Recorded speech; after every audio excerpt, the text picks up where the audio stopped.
Tenemos un turno de 5 minutos para preguntas. El doctor Carmona, ¿me pueden dar un micro, por favor?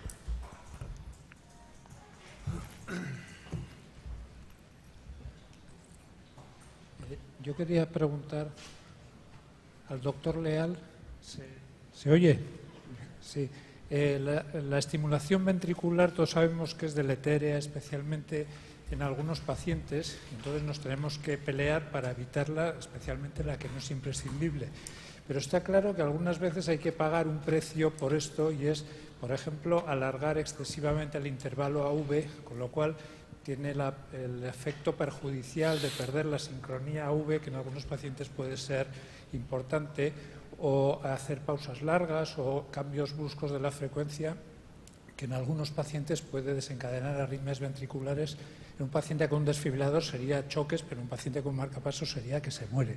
Entonces, yo lo que le quería preguntar es ¿cuál establecería en la práctica el límite por el que pelearse por evitar la estimulación ventricular? ¿Un intervalo AV por encima de 220, unas pausas por encima de unos valores determinados, unos pacientes concretos en los que igual hay que olvidarse un poco de pelearse tan a tope por evitar la estimulación ventricular? Bien, yo creo que en general y en la práctica habitual nuestra, pues yo te diría que el límite debe estar en la indicación de estimulación cardíaca en pacientes con bloqueo de primer grado, que son 300 milisegundos. Paciente con bloqueo de primer grado que tenga síntomas de pseudosíndrome del marcapaso, en esos pacientes está indicado implantar un marcapaso. Por lo tanto, me parece que podría utilizarse ese límite. No está claro cuál es el intervalo V óptimo individual de cada paciente y no es fácil intentar identificarlo. Pero, en mi opinión, utilizar intervalos V mayores de 280 milisegundos, creo que el efecto beneficioso de evitar la estimulación ventricular se puede perfectamente contrarrestar con el efecto indeseable de la pérdida de la sincronía V. No sé si... Doctor Quesada. Sí, yo quería ofrecer algún dato a esto que apoya lo que Juan ha comentado en su exposición sobre el estudio Dan-Pace, que nos alerta de que cuando prolonga uno el intervalo AV aparece mayor riesgo de fibrilación auricular. Nosotros terminamos hace muy poquito el estudio Prefer MVP, que lo presentamos en Roma y que ha salido para publicación ahora, que era en pacientes que tenían una necesidad de recambio del dispositivo y no habían tenido problemas con mucha estimulación ventricular, un porcentaje del 40%, se aleatorizaban a MVP o el intervalo AV que ya tenían. Y nos hemos encontrado con la sorpresa, Jens Nielsen estaba también en el comité de dirección del estudio, de que hemos reproducido los mismos datos del Dan-Pace. En el momento en que uno prolonga el intervalo AV más de 220, yo sería aún más cauto todavía que los 300. De 250 o 220, el riesgo de fibrilación auricular en algunos pacientes empieza a dispararse. Probablemente en los pacientes en los que la estimulación ventricular es muy perjudicial, disfunción ventricular previa, infarto previo, bloqueo completo de rama previa, los que han tenido mucha exposición ya a sincronía, a lo mejor ese efecto no es tan malo, pero en la población de pacientes normalita, probablemente la pérdida de la sincronía AV en términos de fibrilación auricular cuesta más que la pérdida de la sincronía AVV. La doctora Fidalgo, ¿podrían dar el micro, por favor? Tercera fila.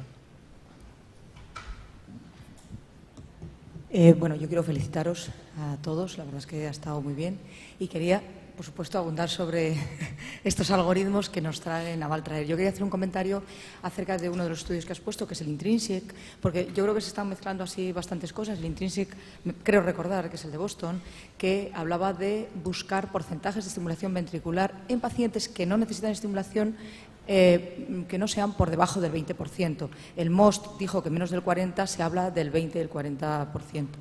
Y luego yo quiero también hacer una distinción porque da la sensación que es que ahora vamos a tener que estimular a todos, pero diferenciar los pacientes con disfunción sinusal y los pacientes con trastornos de conducción auriculoventricular. Sin profundizar en los estudios, la mayoría, como tú decías, ¿no?, de la AI, de los algoritmos, la búsqueda del intervalo AV o los MVPs, es decir, todos los sistemas, yo creo que son muy útiles. Lo que se trata es de individualizar en cada paciente, ¿no? O sea, que un paciente que tiene un PR o un intervalo AV de 300, el riesgo de bloqueo AV es muy alto. Y no olvidemos los efectos deleterios también de esto. Nosotros hemos tenido un paciente con síncopes de repetición por un algoritmo de mínima estimulación ventricular, por ejemplo, ¿no?, por un paciente con disfunción ventricular. Quiero decir que son cosas bastante diferentes y hay que distinguir. Yo estoy absolutamente de acuerdo contigo y creo que efectivamente hay que utilizarlo y seleccionar correctamente a los pacientes. Y en relación con Aurelio, estuve intentando encontrar los resultados del PRIFER, se los pedí a Medtronic y me dijeron que estaba reservado la información que tú acabas de dar, ¿no?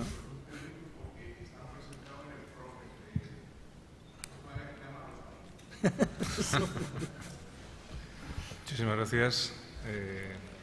Desgraciadamente, aunque sí, no tenemos más tiempo, solo agradecer al comité organizador por habernos invitado, a mí a moderar esta mesa, el doctor Alberto Barrera. Simplemente deciros un breve resumen de lo que hemos visto. El doctor De Juan ha hablado de sensores y biosensores, de la incompetencia cronotropa, de las características de los distintos sensores y del futuro de los marcapasos biológicos. El doctor Tomás Ripoll ha hecho un resumen del funcionamiento del ajuste automático de salida, de los aspectos de seguridad, fundamentalmente, del test de captura en ventrículo, en la aurícula y en ventrículo izquierdo.